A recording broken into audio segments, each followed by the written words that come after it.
SRMPR global ரயில்வேஸின் மகான்களின் மகா தரிசன சுற்றுலா. முன்பதிவுக்கு அழையுங்கள் 8008000800. கள்ளக்குறிச்சியில கள்ளச்சாராயத்தை அருந்தி உயிரிழந்தவர்களுடைய எண்ணிக்கை அதிகரித்து கொண்டே போகிறது அப்படிங்கிற தகவல் வருகிறது.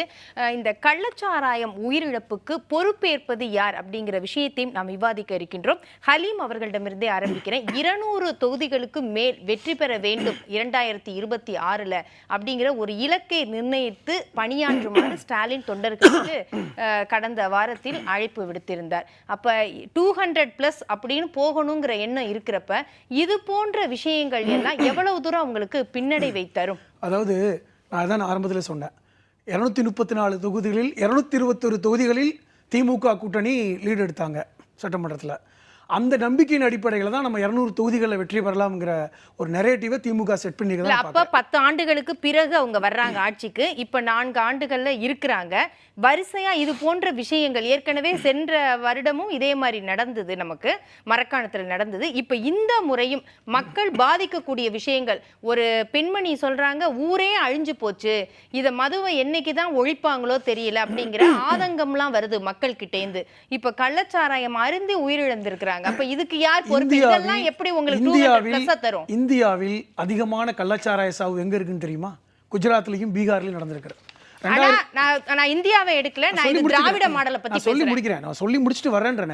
2009 இப்பொழுது பிரதமராக இருக்கின்ற மாண்புமிகு பிரதமர் மோடி அவர்கள் முதல்வராக இருந்த பொழுது 2009 குஜராத்தில் அகமதாபாத்துக்கு அருகில் ஒரே நாளில் 136 பேர் கள்ளச்சாராயம் மருந்து இறந்து போனாங்க.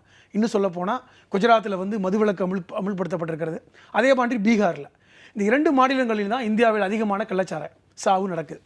ஏன் நீங்கள் தமிழகத்தில் எடுத்துக்கங்க, 2001 ஜெயலலிதா அவர்கள் முதலமைச்சராக இருந்த காலகட்டத்தில் மரக்காணத்தில் தான் 52 பேர், மரக்காணத்தில் இல்லை பண்ருட்டிக்கு அருகில் 52 பேர் ஒரே நாள் இறந்து போனாங்க. இது நான் வாதத்துக்காக இது ஏற்றுக்கொள்ளலை. ஏன்னா இந்த கள்ளச்சாராய சாவுகள் தடுக்கப்பட வேண்டும், முழுமையாக மது தடுக்கப்பட வேண்டும், டாஸ்மாக் மூடப்பட வேண்டும் என்பதுதான் என்னுடைய தனிப்பட்ட கருத்து. ஆனால் நீங்கள் வெறுமனே தமிழக அரசை மட்டும் குறை சொல்வதாக நடக்கிறது இங்க ஹலீம், நடக்கிறது இங்க அங்கெல்லாம் குறை சொல்றீங்க. இருங்க, தவறு எங்க நடந்தாலும் தவறுதான், தவறு எங்க நடந்தாலும் தவறு. ஆனா கைகாட்டுறது வேண்டாம், இது திராவிட மாடல், அதுக்கெல்லாம் மாற்றா நியாயப்படுத்தல. போதைப் பொருள் இந்தியாவில் தமிழ்நாட்டில் தான் அதிக மாதிரியான ஒரு சித்திரத்தை கட்டமைச்சாங்க. ஆனால் 2021 21,000 கோடி ரூபாய் ஹெராயினை பிடிப்பட்டது குஜராத்தில் இருக்கிற முத்ரா துறைமுகத்தில்.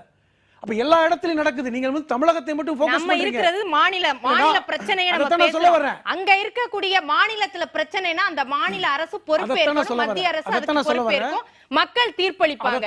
நம்ம மக்கள் தீர்ப்பை வச்சு பேசுறோம். 2021 மக்கள் தீர்ப்பளிக்கணும் அப்படின்னு சொன்னா இந்த மாதிரியான சம்பவங்களுக்கு யார் பொறுப்பேற்க? அத பேச மாட்டேங்கிறீங்க. நான் சொல்றேன், இப்போ இது தடுக்கப்பட வேண்டும் என்பதில் மாற்று கருத்து இல்ல. அரசு பொறுப்பேற்று இதை நடவடிக்கை எடுக்க வேண்டும் மாற்று கருத்து இல்ல.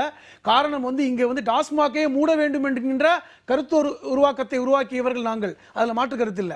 ஆனால் மதுவிலக்கு நடக்கின்ற இந்த போன்ற மாநிலங்கள் கூட அதிகமாக கள்ளச்சாராயம் நடந்துகிட்டு இருக்கிறது, அங்க மரணிக்கிறார்கள் என்கிற தகவலை சொல்றேன் உங்களுக்கு. ஆனால் இது தடுக்கப்பட வேண்டியது. இதை நீங்க என்ன செய்யறீங்கன்னா, இந்த அரசுக்கு எதிராக நீங்க ஃபோக்கஸ் பண்றீங்க. இது திராவிட மாடலுக்கு அரசுக்கு எதிராக நீங்கள் மதுவிலக்க இங்க மோசமாக இருக்கிறது, கள்ளச்சாராயத்தால் மரணிச்சாங்கன்னா அவங்களுக்கு 10 லட்ச ரூபா கொடுக்குறாங்க. இதே சிவகாசியில தீப்பெட்டி தொழிற்சாலையில் மரணித்தவர்களுக்கு குறைவாக இருக்கிறது. அது கூட மாற்றப்படணும்னு தான் நாங்கள் சொல்லிட்டு இருக்கோம்.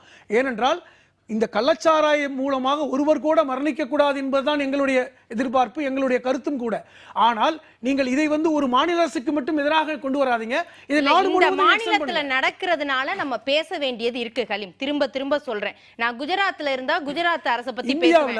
நான் இங்க தமிழ்நாட்டுல இருக்கிறேன். இருங்க, தமிழ்நாட்டுல இருக்கிறோம். இப்ப தமிழ்நாட்டுல இருக்கக்கூடிய ஒரு கள்ளக்குறிச்சி மாவட்டத்துல நடக்குது, அந்த சம்பவத்தை பத்தி பேசுறோம். அப்ப இதுக்கு யாரு பொறுப்பேற்கிறது அப்படிங்கிற ஒரு கேள்வி வருது. நீங்க எதை கேட்டாலும் நீங்க நடுவண் அரசு, பாஜக, அடுத்த மாநிலம், சரி, ஆனா அதுவும் தவறுனாலும் இருக்கிற பிரச்சனை நெறியாளராக உள்வாங்கவில்லை. நான் திருப்பி சொல்றேன், இது தடுக்கப்பட வேண்டும். இதுக்கு அரசு பொறுப்பேற்று உடனடியாக நடவடிக்கை எடுக்க வேண்டும் என்பதில் மாற்று கருத்தே இல்ல. உங்களுக்கும் இருக்க முடியாது, எனக்கும் இருக்க முடியாது, அண்ணனுக்கு இருக்க முடியாது, செல்வகுமார் அவர்களுக்கு இருக்க முடியாது. நான் அதை வரல. ஆனால் நீங்கள் ஒரு மாநில அரசு இங்க இருக்கிறதுக்காக இந்த மாநில அரசை மட்டும் குற்றம் சுமத்தாதீங்க.